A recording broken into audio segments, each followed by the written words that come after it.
All right, guys, let's finish up the zombie franchise. So, Kean Gross, thank you so much for your patron donation, and thank you for your selection here. It has been fun to visit this entire franchise and talk about them. So, all right, let's jump right into it. So now this was directed by Joe D'Amato, who he directed Ator 2 or Ator, is it Ator 2 or 1? I think it's Ator, it's the Blade Master. But we know it, I know it as Cave Dwellers. So if for some reason you're not a freaking, you're not aware or you're not a fan of Mystery Science Theater 3000, I don't know what to tell you. But freaking, if you are, and if you have seen the Mystery Science Theater 3000 episode on Cave Dwellers, it is so funny to watch this because I forget how to say this guy's name in the movie, Acronis or something. Anyway, the actor's name is Charles Borromel, and when I saw it on the screen, I did not realize that he was going to be in this, and I saw it on the screen and I was like, Borromel, the thorough but gentle laxative. Oh man, it was like instant, like my brain just boom, Mystery Science Theater 3000, that right out. And I looked, I was like, is it the same Borromel? And I looked it up, I'm like, oh my god, this is the same director. How hilarious. Now, Joe D'Amato, this guy has done tons of stuff, mostly pornography, and he also did the infamous Porno Holocaust, which also stars George Eastman here. Now, George Eastman, what I know him best from would be Mario Bava's Rabid Dogs, which is a fantastic film, and he's a fantastic villain in that movie. But he was he was one of the major players in the post-apocalyptic movies, all the Mad Max 2 Road Warrior knockoff, apocalypse exploitation type, capitalization films that they were making, the Bronx Warriors and 99 and all that stuff. Like, there was a slew of them, and he was in a shit ton of them. So yeah, it's interesting that this movie has that director and that actor, and I will have to say this.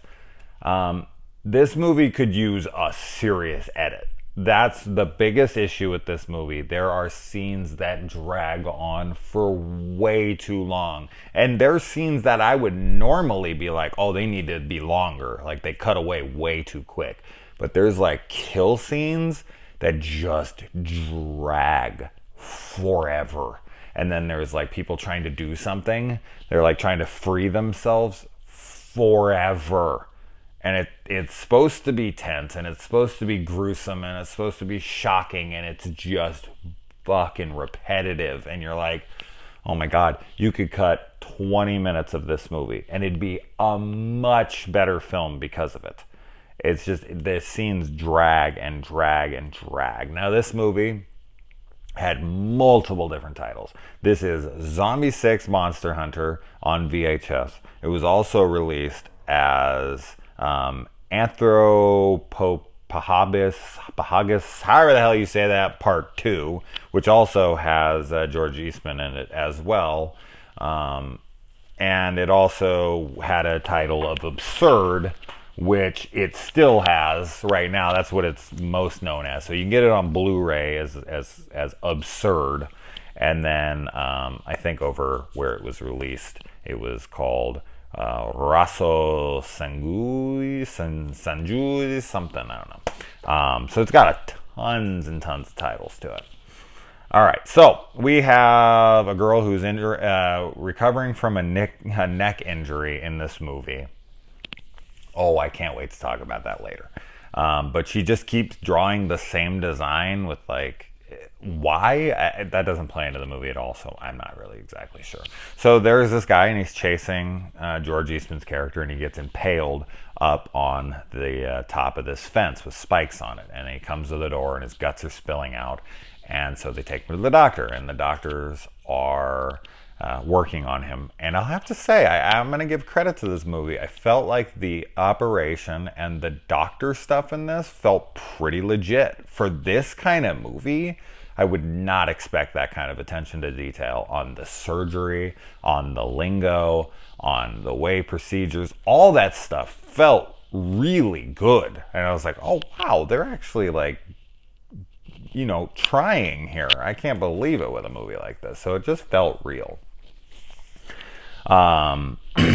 Then you get some kids on motorcycles terrorizing an old drunk guy, and you're just like, oh, please kill these guys. He only kills one of them, but it does feel fairly cathartic at the time. The cop interviews the nurse who was working on the guy, as one of the nurses on the surgery. And he's like, what does he look like? Because he's not allowed to go see him in the moment because he's under. And she's like, oh, he's huge. Not my type at all. And it's like, I didn't ask. Although she does seem to be into him, so I think she's just kind of trying to be like, hey, I'm still single, and he's not my type, but you are. That's Charles Boromel's character, who's like 60 in this movie, and this girl's like in her 20s. So, and she's like, or maybe 30s, but she's like, I'm still single, and she's like, how can I get you? And he's like, commit a murder, and I'll definitely be coming after you. Like, I'm like, this guy would be jumping at this chick, please. This film has a lot of Halloween knockoff stuff in it. A lot. They were just freaking cherry picking stuff right and left from Halloween. Then he kills this nurse with a drill, and here's the first scene that could be cut.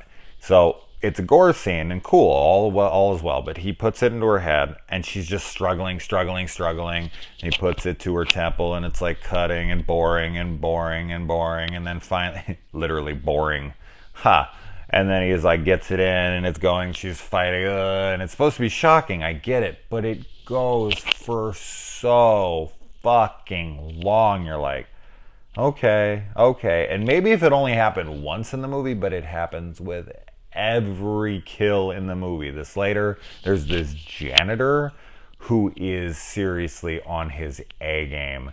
This guy comes at him with a machete, and he doesn't even know he's coming. And he swings the machete at him, and the janitor ducks it immediately, ducks a second one, jumps over, grabs his bag, pulls a gun out, and starts shooting into the guy. Now, the guy is indestructible, okay? The killer in this movie has like Wolverine-type powers. The only thing he can't regenerate is his brain. So if you shoot him in the head, or if you sever this, what did they say? The mass, the freaking cerebral mass or some shit that'll put him down for good. So you gotta attack that part of his body. He can't regenerate that, but other than that, he's indestructible. So it was unfair. The janitor he would have taken down anyone else if he would have been able to meet somebody who obeyed the laws of nature as we know them. Then the janitor was like freaking Bruce Lee, man. This guy was unbeatable. It was freaking hilarious. So it's like, holy shit, like ducks, runs over, grabs a gun, just starts blasting. I'm like, this is one badass janitor here. It was so unfair what he had to deal with, though. All right. And then so he grabs the janitor, and he puts him on a bandsaw, and he puts his head into a bandsaw, and this bandsaw is cutting into the back of this janitor's head, and it just drags for so long. I get it, it's supposed to be shocking, but it becomes repetitive, it becomes redundant. It's like, okay, I get it, like there's a bandsaw on his head and it just keeps going, and he's like screaming, it's like 2-3 minutes of it straight. You're like, okay, I get it. And there's gore, and you see it, it's pretty cool, but it's not great gore, but it's good, and it is shocking for the time. But yeah. And then conveniently a motorcycle just so happens to break down right there, but that doesn't really amount to much because a dude just hit and runs this guy. Oh, it's freaking funny. He just keeps driving, and then he goes home, and the wife's like, how are you? How was your night, honey? And he's like, oh, it was pretty good, except for hit someone and I drove away. And she's like, oh my God, why'd you do that? And he's like, oh, he's probably fine. I look back. I think I just nicked him. And she's like, huh. It's so funny. Could you imagine coming home to your wife or your husband or whoever and being like, "Oh, my night was fine. I mean, hit and run, but not a big deal. Just hit someone with my car and just drove off." The kid in this movie, oh my god, his acting, I wanted to fucking scream.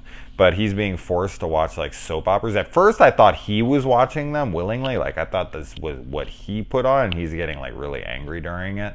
But he does the exact same acting when he's watching the football game that he so desperately wants to act. He keeps like clenching his fists and be like, and I'm like, could you maybe come up with a different emotion to show? But then he throws a fit because he goes over and he tries to change the channel. And then the mom calls out like, stop. And he's like, okay. And like super happy and just goes and sits down and watches the TV again. I'm like, what threats are they freaking throwing at this kid? Because I want to know whatever parenting method they're using. I need to know it because I thought parenting was going to be much different than it actually is. Okay, I thought I was going to be the one who never yelled at my kids. I thought I would never spank their butts. I was like, nah, I'm not going to do that. Parenting is all about a couple things. Number one, petty threats. They don't respond to shit else, man. You freaking tell them, like, I'm going to take that and I'm going to throw it in the trash. Oh my God, okay, I'll listen. Petty threats and bribery. There's your two keys to parenting. And I thought I would never do either. And I tried every other avenue. I read books on the subject. I tried all sorts of different things. I tried being there. I tried being rational. I tried, comforting them. I tried being the nice guy. Nope. I gotta be a dick. And I'll be a forced dick sometimes. That sounds like rape, which is probably not the greatest analogy with children. You know what I'm getting at, though. I forget I'm being forced to be a freaking asshole. Like I won't even actually be mad sometimes, and I'll still yell, and it'll just be an act, so they'll stop because they just legit don't hear. They only hear your voice when it's here. They don't hear your voice when it's here and calm. Anyway, all right, you can see what I'm dealing with in my life right now. But yeah, she just is like, stop, and he's like across the room, something along those lines, and he's like, okay, and he just sits down, watches. I was like, oh bullshit. A lot of boogeyman talk in this movie. A lot of boogeyman talk. There's way more Halloween stuff in here, but this girl's telling the little kid the boogeyman's gonna eat you and getting really dicky about it. That's pretty funny. And then the nurse comes over, the caretaker, whatever you want to call this girl that's handling the girl with the neck problem. Has like a neck brace. She's in a bed. She's not allowed to move. And this kid, so the nurse comes into a dark house and she's walking through.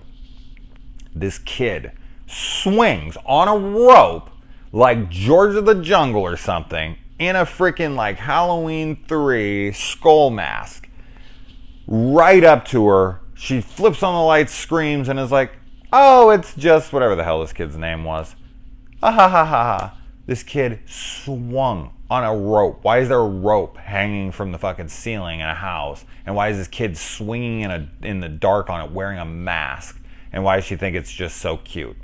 What was that scene? I actually had to rewind it to see if I saw the scene correctly because I was like, wait, I don't understand. What had just happened?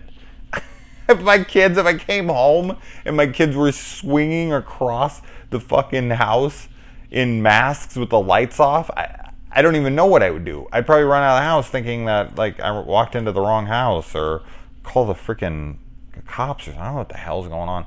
A lot of footage of a Steelers-Rams game just keeps going. On the TV, it sounds like they say they're down 50-3, but they're not giving up, or did they look defeated or something?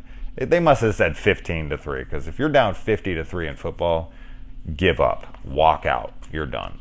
This girl gets a pickaxe through the head, which is a good kill, and it's the only one that's done quick, and it's good, it shows it. That's a good one. That's a good kill. That's what they should have tried to match up with in this movie. And the song in the movie, I like it, but it's overplayed. It was like it's like playing an old Nintendo game, like an NES game, where the game only had like one song and it's just on loop and it keeps playing and you hear it in your nightmares. Just it plays over and over and over and over again. Okay, so then the nurse, oh man, this kid. So the nurse, caregiver, whatever she is, she tells the kid to run across to the McKenzie's house. No, okay. It is very much like Halloween, though. But she tells him, like, you gotta go, you gotta run away. And then she goes and barricades herself with the girl with the neck brace. And so this kid returns like a dickhead, and this girl has herself barricaded in there. The killer can't get through, and of course, this woman, she wants to take care of the kid, so she unbarricades the door, shuts the door and locks it behind her to go out. I don't know what she thought she was gonna do. She's gonna grab the kid and run away and leave that girl in there unattended. I don't know what her plan was at this point. Whatever. But she goes out there, and this guy slow cooks her in an oven. Like, he turns on an oven and he pushes her head down, and this might be the longest sequence in the fucking movie because it goes back and forth from her having her head pushed down in an oven that's slowly heating up inside, and she's just fighting, and then the little boy comes to the door and is knocking, knowing his sister, I think it's his sister anyway, is in there as essentially an invalid. She has a freaking neck brace, is not allowed to move, can't move. If she takes the neck brace off and tries to move at all, she's going to completely destroy her body because she's still in the healing process. So he's knocking at the door, let me in, I don't want to die, let me in. And it's like, you should have ran, you little piece of shit.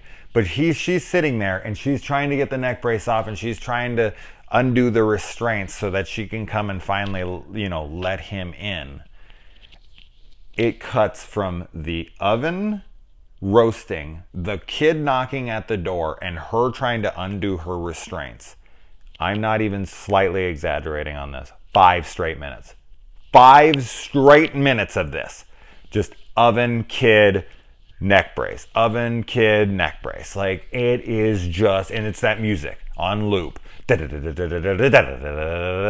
it's just fucking boom, boom, boom, boom, boom, boom, boom, boom, boom. You couldn't edit this down to a minute. You couldn't have edited that down at like 3-4 minutes off of that bullshit and still had the exact same desired effect of tension. And oh my God. And it's like, what is this kid doing? What is this kid doing? He knows that chick is in there and can't move. Or can she? Because then she gets the brace off and she's walking around. She can barely walk. She's like propping herself up on the wall. She can barely keep her freaking head up. And this guy comes through the door, grabs her, and just starts shaking her neck around, shaking her body around. She'd already be, boom, done, out. Her whole body would be destroyed. But no, she fights back, and they get out there. Oh, don't let me get off my notes, because then I'll forget like a freaking head jumping out of a fridge again, which I can't believe that I did that. But she stabs him in the eye, so he has no eyes, and he's swinging around like Halloween 2. This came out the same year, so I don't know how this is possible, but they have the exact, and it's the nurse, and I don't know. It has to be ripped off. It just has to be. So yeah, swinging around, then he doesn't know, and he's going off of sound alone because both of his eyes are taken out. I guess it's a coincidence that it's similar to Halloween 2 in that way, but I don't see how. And so she makes her way out of the room. I'm not sure how she's moving so well after having her neck, screwed around like that. But then this guy who's looking for him all around town, he's the only one who can stop the unstoppable evil, right? He's not a man, he's a monster kind of stuff. Very Loomis. This guy is very Loomis. And so he comes in right as the guy is strangling her, grabbing her by the neck, her neck injury, and strangling her and throwing her back and forth. She would be done for 100%, whatever. And so the doctor comes in with a gun and pulls it on Michael, or whatever the hell this guy's name is in the movie, and goes to shoot him. They get into a skirmish, throws him down, and this girl takes the axe. Now her whole body seems to have complete mobility to it, and she takes an axe and just starts chopping this guy's head. It comes off, and she comes out. Probably one of my favorite endings I've ever seen. Everyone, the sheriff, the fucking good-for-nothing sheriff that does nothing in this movie at all, comes to the door to save the day. And she comes to the door, she's covered in blood, and they're like all shocked, oh my God. And she's like, it's okay, I took care of it, something along with ad-libbing. And then she raises the head up of the fucking guy and shows it to him, and then just credits. Perfect. Perfect ending. Perfect ending. Holy shit, man. It's like blending Halloween 1 and Halloween H2O together. Like Laurie cut his head off, presented it, credits. Freaking amazing. Amazing ending. So, if this movie was edited down, honestly, it would probably be possibly the best movie in the series. I really liked The Killer. I really liked a lot about this movie. It's a good movie. It's just way overly long in spots and just repetitive. But outside of that, yeah, I dug it. So, I thought this was going to be the shit show of them. I thought that this was going to be like bottom of the barrel. I thought they were just going to get progressively worse. But overall, I still ended up enjoying every one of them to, varying degrees. But it's not a series I would recommend anyone rush out and try to get their hands on and check all of them out. Zombie 2 is a must for any horror fan because you need to see zombie versus shark. You need to see the eyeball gouge, that kind of stuff. It's infamous stuff. Zombie 2 is an absolute must, or as we know it, Zombie Now, or Zombie Flesh Eaters, or whatever fucking title it's under. The full sheet classic. You gotta see that movie, at bare minimum. But yeah, so as I said again, Kean, thank you so much for the Patreon donation, the request. And if you guys want to check out the Patreon to request a movie series like this, or just a movie, or just get a shout out, or whatever you want to do, I have a whole bunch of tier levels. Check them out. Other than that, guys, show you my new Howard the Duck shirt. I didn't even get to show that off, but there you go. I got that from Caleb Vila. And a bunch of other stuff. I have an unboxing video of it, but this is the first time I've gotten to wear it. Pretty kick-ass. Thank you to him. Thank you to Kean. Thank you to all of you. Adios.